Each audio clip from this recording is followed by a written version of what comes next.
To make the loss of these lives matter.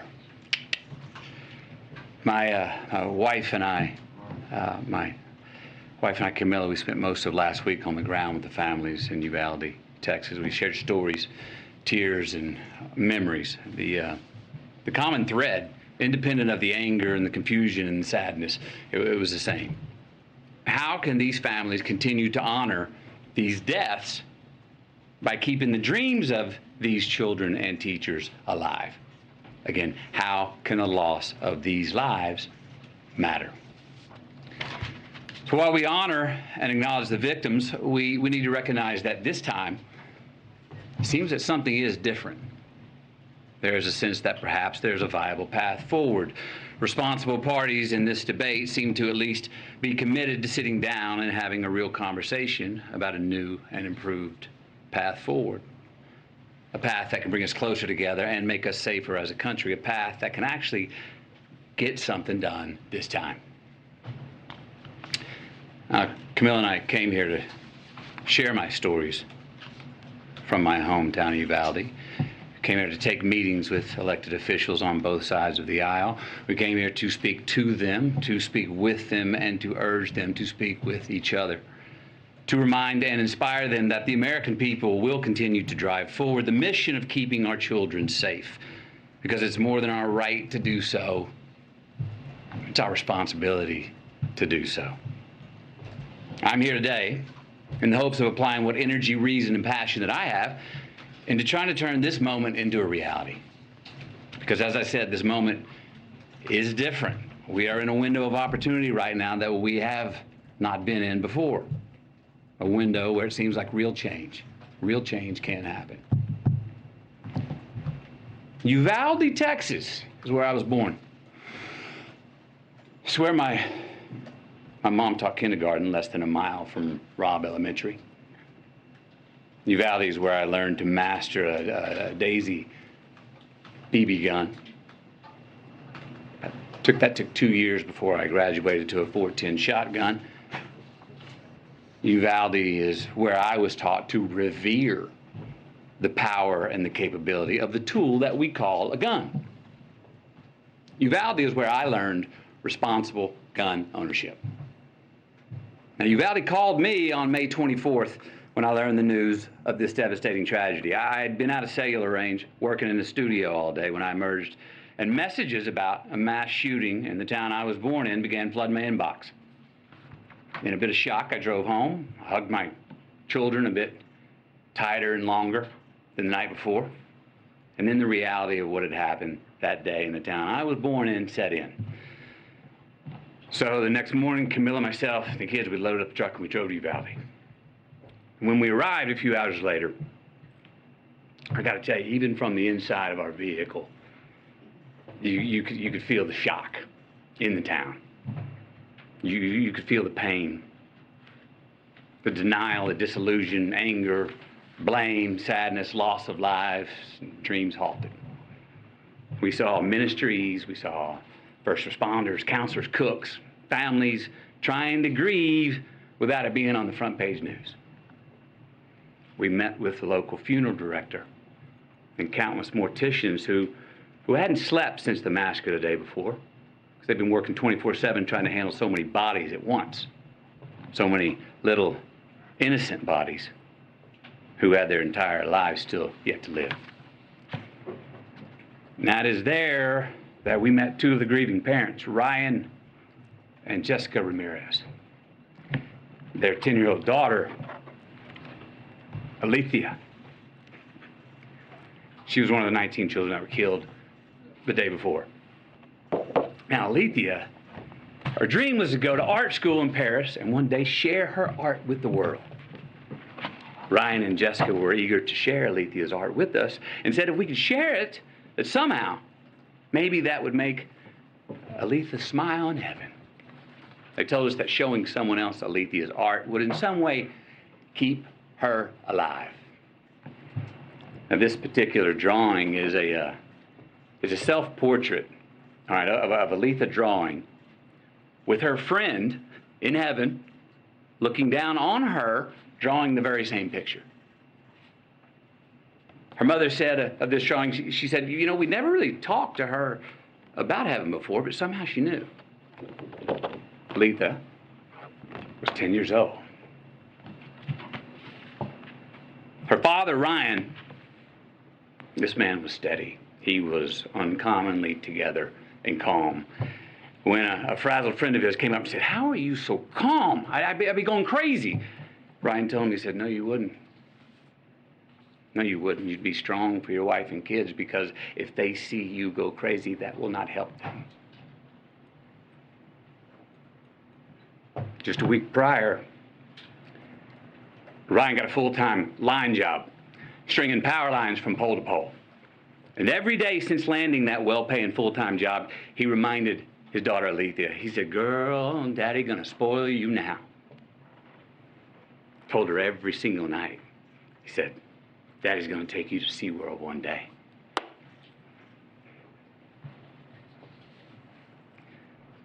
But he didn't get to spoil his daughter. Alethea, she did not get to go to SeaWorld. We also met Anna and Danilo, the mom and the stepdad of 9-year-old Maite Rodriguez. Now, Maite wanted to be a marine biologist. She was already in contact with Corpus Christi University of A&M for her future college enrollment. 9 years old. Maite cared for the environment so strongly that when the city asked her mother if they could release some balloons into the sky in her memory, her mom said, oh, no. Maite wouldn't want to litter. Maite wore green high-top Converse with a heart she had hand-drawn on the right toe because they represented her love of nature. Camilla's got these shoes. Can you show these shoes, please? Wore these every day. Green Converse with a heart on the right toe.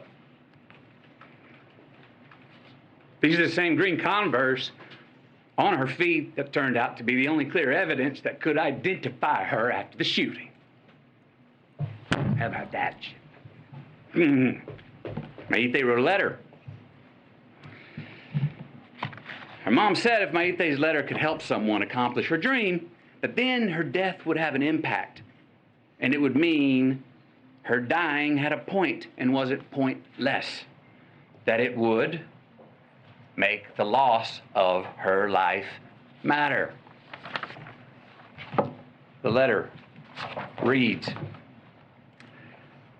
Marine biologist, I want to pass school to get to my dream college. My dream college is in Corpus Christi by the ocean.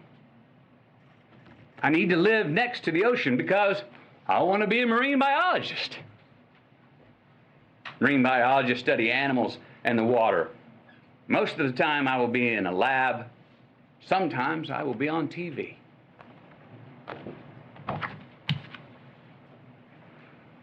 Then there was Ellie Garcia, a 10-year-old, and her parents, Stephen and Jennifer.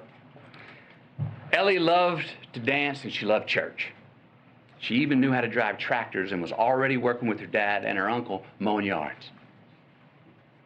Ellie was always giving of her gifts, her time, even half-eaten food on her plate. They said around the house, we called her the great regifter. Smiling through tears, her family told us how Ellie loved to embrace, said she was the biggest hugger in the family. Now, Ellie was born Catholic, but had been going to Baptist church with her uncle for the last couple of years. Her mom and dad were proud of her because they said she was learning to love God no matter where.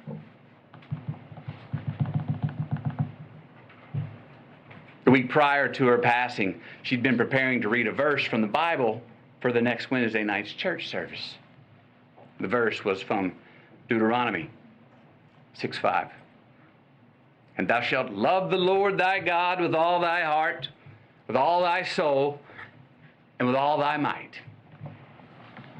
That's who Ellie was becoming. But she never got to read it. service on that Wednesday night. Then there was a fairy tale love story of a teacher named Irma and her husband Joe. What a great family this was. This was an amazing family. Camilla and I, we sat with about 20 of their family members in their living room, along with their 4 kids. Kids were 23, 19, 15, and 13. They shared all these stories about how Irma and Joe served the community and would host all these parties, and how Irma and Joe were planning on getting a food truck together when they soon retired. They were humble, hard-working people. Irma was a teacher who her family said went above and beyond and just couldn't say no to any kind of teaching. Joe had been commuting to and from work 70 miles away in Del Rio for years. Together they were the glue of the family. Both worked overtime to support their 4 kids. Irma even worked every summer when school was out. The money she had made 2 summers ago paid to paint the front of the house. The money she made last summer paid to paint the sides of the house. This summer's work was going to pay to paint the back of the house. Because Irma was one of the teachers who was gunned down in the classroom. Joe, her husband, literally died of heartache the very next day when he had a heart attack.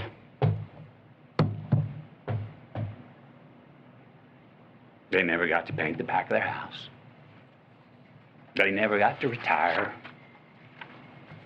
And they never got to get that food truck together. We also met a cosmetologist. Now, she was well-versed in mortuary makeup. That's the task of making the victims appear as peaceful and natural as possible for their open casket viewings. These bodies were very different. They needed much more than makeup to be presentable. They needed extensive restoration. Why? Due to the exceptionally large exit wounds of an AR-15 rifle. Most of the body so mutilated that only DNA test or green Converse could identify them. Many children were left not only dead, but hollow. So yes, counselors are going to be needed in Uvalde for a long time. Counselors are needed in all these places where these mass shooters have been for a long time. I was told by many that it takes a good year before people even understand what to do next. And even then, when they become secure enough to take the first step forward, a lifetime is not going to heal those wounds. But again, you know what every one of these parents wanted, what they asked us for? What every parent separately expressed in their own way to Camilla and me? That they want their children's dreams to live on. That they want their children's dreams to continue to accomplish something after they are gone. They want to make their loss of life matter. Look, we heard from so many people, right? Families of the deceased, mothers, fathers, sisters, brothers, Texas Rangers, hunters, Border Patrol, and responsible gun owners who won't give up their Second Amendment right to bear arms. And you know what they all said? We want secure and safe schools, and we want gun laws that won't make it so easy for the bad guys to get these damn guns. So, we know it's on the table. We need to invest in mental health care. We need safer schools. We need to restrain sensationalized media coverage. We need to restore our family values. We need to restore our American values. And we need responsible gun ownership. Responsible gun ownership. We need background checks. We need to raise the minimum age to purchase an AR-15 rifle to 21. We need a waiting period for those rifles. We need red flag laws and consequences for those who abuse them. These are reasonable, practical, tactical regulations to our nation, states, communities, schools, and homes. Responsible gun owners are fed up with the Second Amendment being abused and hijacked by some deranged individuals. These regulations are not a step back. They're a step forward for a civil society and the Second Amendment. Look, is this cure-all? Hell no. But people are hurting. Families are, parents are. And look, as divided as our country is, this gun responsibility issue is one that we agree on more than we don't. It really is. Look, this should be a nonpartisan issue. This should not be a partisan issue. There is not a Democratic or Republican value in one single act of these shooters. It's not. But people in power have failed to act. So we're asking you. And I'm asking you, will you please ask yourselves, can both sides rise above? Can both sides see beyond the political problem at hand and admit that we have a life preservation problem on our hands? Because we got a chance right now to reach for and to grasp a higher ground above our political affiliations. A chance to make a choice that does more than protect your party. A chance to make a choice that protects our country now and for the next generation. We've got to take a sober, humble, and honest look in the mirror and rebrand ourselves based on what we truly value. What we truly value. We've got to get some real courage and honor our immortal obligations instead of our party affiliations. Enough with the counterpunching. Enough of the invalidation of the other side. Let's come to the common table that represents the American people. Find a middle ground, the place where most of us Americans live anyway, especially on this issue. Because I promise you, America, you and me, we are not as divided as we were being told we are. No. How about we get inspired? Give ourselves just cause to revere our future again. Maybe set an example for our children. Give us reason to tell them, hey, listen and watch these men and women. These are great American leaders right here. Hope you grow up to be like them. And let's admit it. We can't truly be leaders if we're only living for re-election. Let's be knowledgeable and wise and act on what we truly believe. Again, we got to look in the mirror, lead with humility, and acknowledge the values that are inherent to, but also above politics. We got to make choices, make stands, embrace new ideas, and preserve the traditions that can create true progress for the next generation.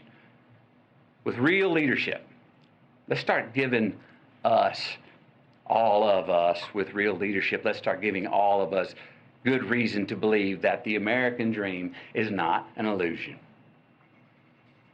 So where do we start? We start by making the right choices on the issue that is in front of us today. We start by making laws that save innocent lives and don't infringe on our Second Amendment rights. We start right now by voting to pass policies that can keep us from having as many Columbine, Sandy Hooks, Parklands, Las Vegas, Buffaloes, and Uvaldes from here on. We start by giving Alethea a chance to be spoiled by her dad.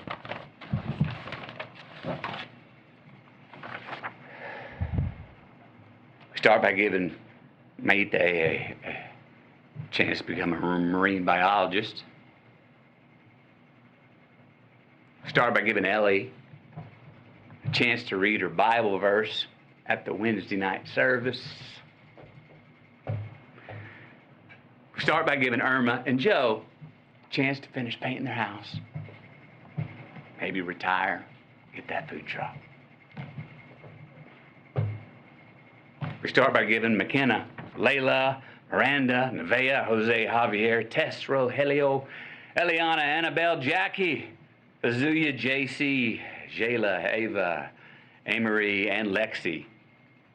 We start by giving all of them our promise that their dreams are not going to be forgotten. We start by making the loss of these lives matter.